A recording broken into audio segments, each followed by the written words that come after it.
Welcome to a Foxy Tech Tips tutorial on setting a timer on Oppo Smart Watches.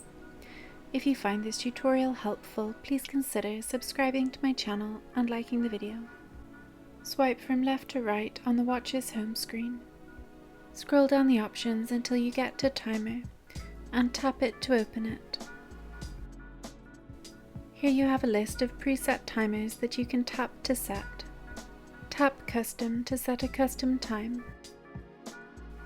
Set the time you would like and then tap Start to start your timer.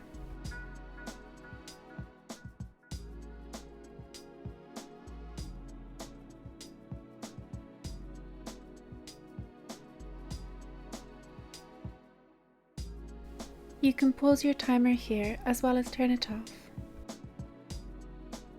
You can see that you have a timer set on the home screen of the watch. When your timer goes off, the watch will vibrate. Tap Off to stop the vibration.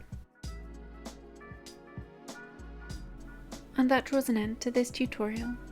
Please like the video if you found it helpful, and subscribe to Foxy Tech Tips for more Oppo Watch tips and tricks.